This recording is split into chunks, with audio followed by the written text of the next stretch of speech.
ഉത്തരവാദിത്വം ഏറ്റെടുത്ത് മുഖ്യമന്ത്രി ഇത് സംബന്ധിച്ചിട്ടുള്ള വിശദമായിട്ടുള്ള അന്വേഷണത്തിനായി കേന്ദ്ര ഏജൻസിയെ ചുമതലയേൽപ്പിക്കണം. നമ്മുടെ എക്സൈസ് മന്ത്രി ഈ വിവരം പുറത്തു വരുന്നു എന്നുള്ള വിവരം അറിഞ്ഞപ്പോൾ തന്നെ അദ്ദേഹം സ്ഥലം വിട്ടു.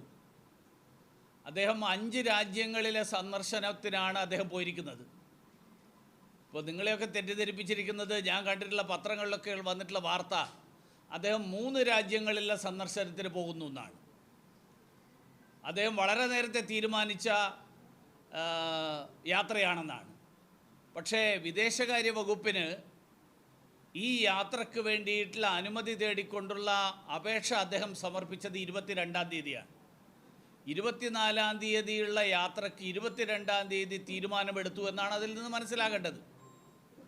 22-ാം തീയതി തീരുമാനമെടുത്തതുകൊണ്ടാണല്ലോ, അല്ലെങ്കിൽ 21-ന് തീരുമാനമെടുത്തതുകൊണ്ടാണല്ലോ അദ്ദേഹം 22-ന് തന്നെ പോയത് അല്ലെങ്കിൽ അപേക്ഷ കൊടുത്തത്. പക്ഷേ എന്തിന് അദ്ദേഹം 5 രാജ്യങ്ങളിൽ പോകുന്നത് മറച്ചു വെക്കുന്നു കേരളത്തിലെ ജനങ്ങളുടെ മുന്നിൽ? അദ്ദേഹം 3 രാജ്യങ്ങളിൽ പോകുന്നു എന്നാണ് പറയുന്നത്. ഈ യാത്രയിൽ തന്നെ ധാരാളം ദുരൂഹതകളുണ്ട് എന്നുള്ളതാണ് എനിക്ക് ഈ ഘട്ടത്തിൽ തോന്നുന്ന സംശയം. മുഖ്യമന്ത്രിയും അദ്ദേഹത്തിൻ്റെ മരുമകനും പോയപ്പോൾ ഉന്നയിച്ചിരുന്ന ഒരു ചോദ്യമുണ്ട്, ഇതിൻ്റെ പണം എവിടെ നിന്ന്, ആരാണ് ഇതിൻ്റെ സ്പോൺസർ?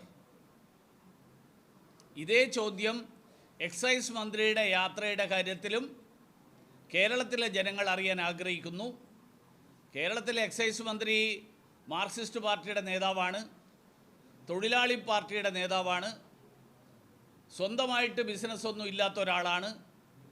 അദ്ദേഹത്തിന് 5 രാജ്യങ്ങളിൽ കുടുംബസമേതം ഏതാണ്ട് 10 ദിവസം നീണ്ടു നിൽക്കുന്ന യാത്ര നടത്താനുള്ള സാമ്പത്തികമായിട്ടുള്ള പിന്തുണ അതാരിൽ നിന്നാണ് കിട്ടുന്നത്? ഈ കാര്യങ്ങളെക്കുറിച്ചൊക്കെ ഇടതുപക്ഷ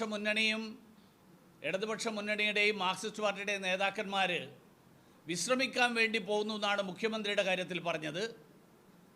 ഇതേപോലെ വിശ്രമിക്കാനാണോ ഈ മന്ത്രിയും പോകുന്നത്?